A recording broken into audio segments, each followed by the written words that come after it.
Good morning, ladies and gentlemen, boys and girls. Welcome to Chilltown Hoops. I'm your host, Jermaine. The youngsters call me OG. My friends call me J-Dub. Let's get to it. A lot of times I hear guys saying things that are disingenuous, and they say it because they want to be politically correct. And then there are guys who genuinely don't care about things. But in this particular situation, I don't think that that's true. I think these guys do care. When Jimmy Butler says, we don't care what you guys think, when Gabe Vincent says, we don't give a damn about that, all we care about is getting the 4 wins. Well, you do care. And how do I know you care? The reason why I know you care is because you just said, we care about getting the 4 wins. You want to get the 4 wins so you can shut everybody up. And you guys care the most. Of all the people, you guys are the ones that care the most.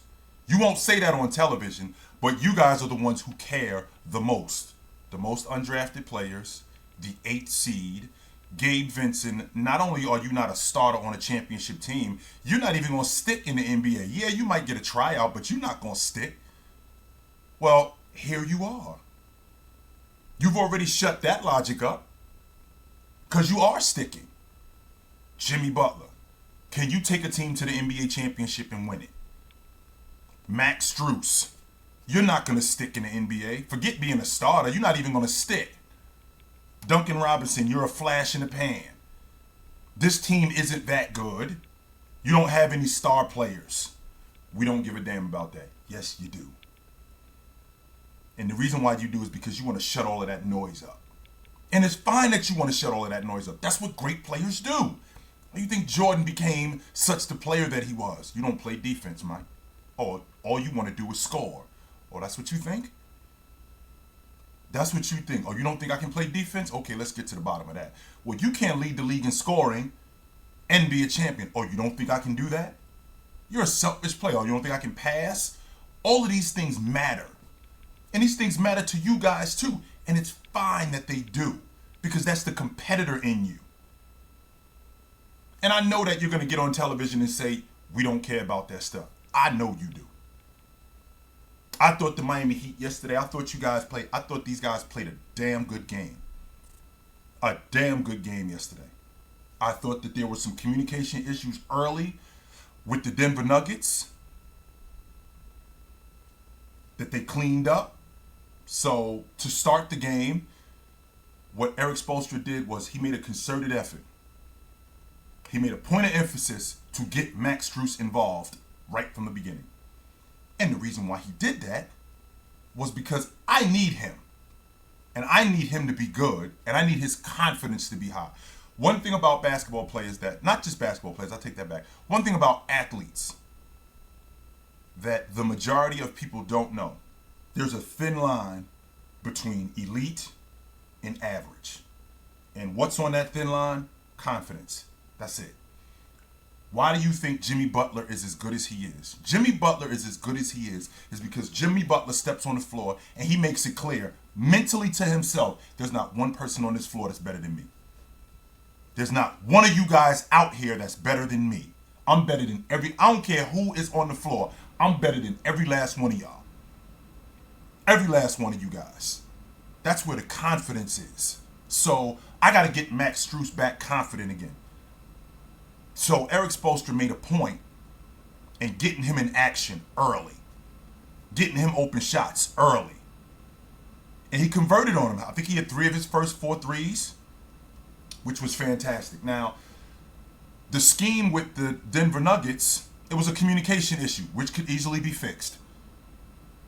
Because all we had at the top was Gabe Vincent and Max Strus, dribble handoff, and instead of Max Strus slipping the screen and diving to the basket or stopping and popping at the mid post, he would flare to the 3-point line. Well, you got 2 guys in both KCP and Jamal Murray, or KCP and Mike and MPJ. They now double the ball handler, which leaves Max Strus wide open. And the reason why it's leaving Max Strus wide open is because these 2 guys aren't communicating. Well, that's a fixable issue. We can fix that. Just talk to each other. So they start to fix that. In the process of them fixing that, they speed the game up.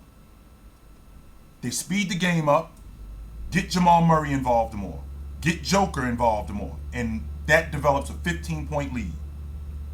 So what do the Miami Heat do? The Miami Heat now drop to the zone.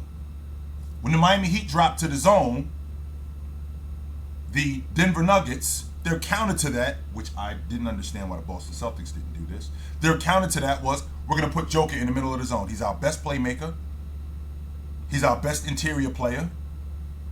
He's arguably our best ball handler. We're going to put him in the middle of the zone, and we're going to make him the point of our action.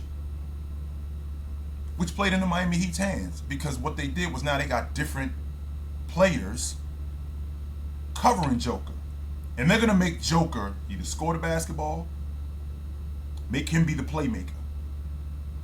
But more than anything, they're going to make him score the basketball. And it worked. They have Gabe Vincent on him, with Gabe Vincent in the middle of the zone. He attacks Gabe Vincent.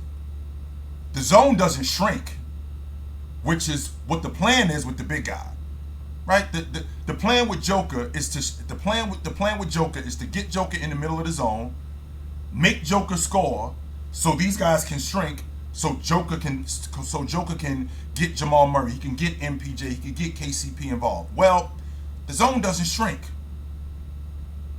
which was a great scheme by Eric Spoelstra. We're not going to shrink the zone. We're going to stay home, and we're going to make him beat us. And it worked for the most part. Another thing that the Miami Heat did, which I thought was really good, and this was a scheme that I thought that the Lakers could have implemented, which was make Jamal Murray an unwilling passer. Well, what do you mean when you say an unwilling passer? An unwilling passer is not a ball hog. But what you're doing is you're making the guy get off the ball when he doesn't want to. Not because he wants to shoot, he may want to make plays for somebody else. But you're making him get off the basketball quicker than he would like to. And how do you do that? Well, I think Miami did a really good job at jumping Jamal Murray before the pick and roll action started, pushing him away from that screen. Now he's got to get off the basketball, which throws him off rhythm, which would explain why he was shooting the basketball the way he was shooting it, because he was off rhythm. I thought the Denver Nuggets did a good job on Jimmy Butler early. And what I mean when I say that is they threw different guys at him, but the one guy that they threw at him, which was a problem more than anybody, the one guy that they threw at him, which was Aaron Gordon. Aaron Gordon, 6'9", one of the best athletes, not in this series, in the game. One of the best athletes in the game. Thought he did a really good job at making it difficult on Jimmy Butler. Jimmy Butler shot 10 shots in the mid-post and in the mid-range, which is where he's at his best. I mean, he did go for 2 for 5 on the long ball, but Jimmy Butler at his best, he's in the mid-range, he's in the mid-post, and getting to the rim. He missed 8 out of 10 shots in the mid-range and in the mid-post. That's largely due to the length of Aaron Gordon, making it difficult on Jimmy Butler. But Eric Spoelstra's counter to that was bringing Duncan Robinson in the game. And when you bring Duncan Robinson in the game, very much like Max Strus, what you want to do is you want to get him involved, or you want to get him involved early. I remember watching the Cleveland Cavaliers in the NBA Finals in 2018, and I remember thinking, with Kyle Korver on the floor, early, Ty Lue had him in pick and pop action, and I'm thinking to myself, that's not his game. Kyle Korver is a shooter. And not only is Kyle Korver a shooter, Kyle Korver is a catch and shoot guy. He's not a pick and pop guy. He's not an off the dribble guy. He's a catch and shoot guy. So what are we going to do here with him? Run something for him. Get him involved. Get some action going to get him some open shots. They do that. All of a sudden, Kyle Korver is knocking down shots. Same logic with Duncan Robinson. You get him on the floor and you get him involved early. Well, how do you get him involved early? I see a lot of pin. They call it pin downs. I keep calling it down screens. I see a lot of down screens. I see a lot of curl action. What I did, and I didn't really pay much attention to this until now. Duncan Robinson puts the ball on the floor a lot better than what I thought. That looks like something that he's been working on. He is one of the better deep ball shooters in the game, but his ability to get to the basket, I underrate him. I'm not going to say underrate. I didn't pay much attention to him as an athlete. And Duncan Robinson is a better athlete than I gave him credit for. And because of that, his ability to get to the basket when he gets crowded, his ability to put it on the floor, helped Miami last night. Helped them immensely. And he was a big reason why they did what they did. Now, a lot of people will see Caleb Martin and go, well, Caleb Martin, he ain't really give them much. Remember who Caleb Martin is. The buckets that he gets, that's extra. He could score the basketball now, right? He could score the basketball. But who is Caleb Martin ultimately? Caleb Martin is an energy guy. Caleb Martin is a defender. Caleb Martin is one of the better athletes that the Miami Heat has. Well, in the process of him being one of the better athletes that Miami has, he's able to get them. He's able to be one of their Swiss Army knives. He's able to be a part of their Swiss Army knife, where you could get him in switches, where you can put him on KCP, you can put him on Jamal Murray, you can put him on MPJ, who's another guy who I thought, he takes a lot of bad shots. He lives behind the three-point line, and he's a guy that you have to set him up, because he doesn't really give you anything else if you don't set him up. And again, I thought Caleb Martin did a good job of chasing him off the long ball line, pressuring him when he shot the ball, because even though MPJ is 6'10", Caleb Martin at 6'6", those shots are that length is bothersome for MPJ. When you got a guy at 6'6" that's getting underneath you, that's getting in your face, that's making it difficult for you when you shoot the basketball. I thought he did a good job at that. With that being said, this is a series. I under no circumstances thought that the Miami Heat were going to get swept. I didn't think that Denver would walk right past them. I did think that and I still think this, there are going to be some issues to countering what Joker brings. I thought they did a good job in containing Jamal Murray. I thought they did a good job in dealing with MPJ. I thought they did a good job with KCP offensively. Defensively, I thought he was really undisciplined. I thought he had a lot of fouls that were unnecessary, fouling Kyle Lowry on the long ball line with the shot clock going down, fouling Max Strus with the shot clock going down. He's 26 feet away from the basket. I thought that those fouls like that are momentum changes. And I thought that he was really undisciplined in his effort. And since we're on the subject of effort, that was the key last night. They're just playing harder than us. They are just playing harder than us. And they're not playing harder than us throughout the course of the game, because there were stretches where the effort was matched, but they're playing harder than us right from the jump. I mean, they started the third quarter on an 11-3 run in 2 minutes. An 11-3 run. That's effort. That's all that is. That's effort. They're just playing harder than us.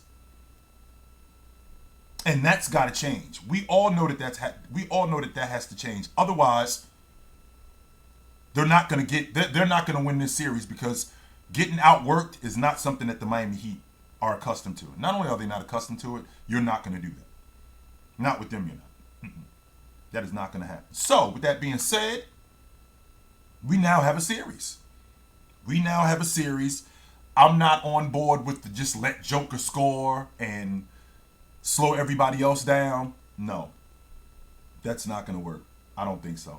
I think it's a noble idea, but ultimately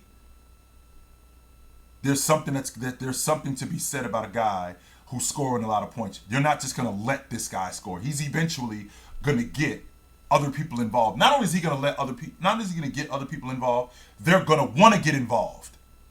Jamal Murray's not just going to stand around and go, yo, all right, just let him do all the work. MPJ is not, and you're not going to prevent these guys from getting involved. So we now have a series, and I'm here for it, man. I am. I'm here for it. It's the playoffs, Game 3 Wednesday, so I'm here for it, and I will see you guys soon. Until then, Take it light, but take it.